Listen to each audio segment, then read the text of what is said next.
మొన్నదాకా మాట్లాడిన వాళ్ళందరూ ఇప్పుడు నువ్వేం చేసావు నీ కులానికి మాట్లాడుతూ ఉంటారు. నేను ఎప్పుడన్నా కుల నాయకుడు నేను చెప్పాను అసలు ఎప్పుడన్నా నేను?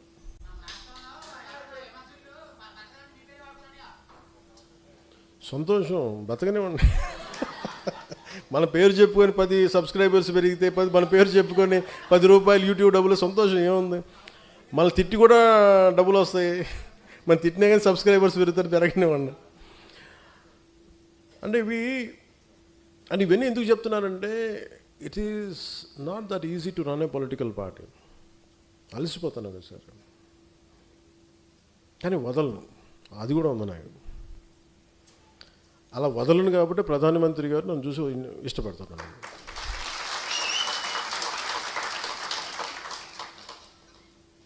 ఒక ఆడబిడ్డ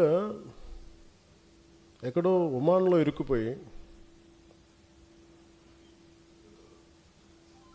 నూర్జహాన్ సమ్ మీద పేరు మర్చిపోయాను, ఒక ముస్లిం ఆడబిడ్డ ఒమాన్లో ఇరుక్కుపోతే, అన్న నేను చేసుకున్న ఎంప్లాయీ నన్ను ఇబ్బంది పెట్టేస్తున్నాను, నాకు కొట్టేస్తున్నాను అని చెప్పి ఏడుస్తుంటే ఏడుపు కదిలిపోయాను నేను. ఆ వీడియో నా దగ్గరికి వస్తే ఒక్క మాట చెప్తే జన సైనికులు ఎంటైర్ మెషినరీ కదిలి ఆడబిడ్డని తీసుకొచ్చారు, ఇక్కడ క్షేమంగా తీసుకొచ్చారు.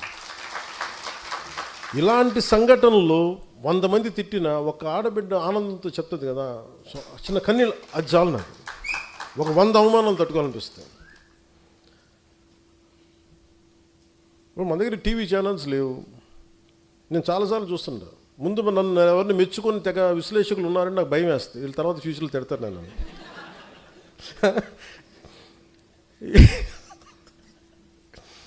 సార్ మీ గురించి చాలా మంచి వీడియో చేశారు సార్, అక్కర్లేదు నేను చూడండి అంటే నా భయం. ఎందుకంటే వీడు తర్వాత తిడతాడు నన్ను. అంటే అది ఏమైపోయిందంటే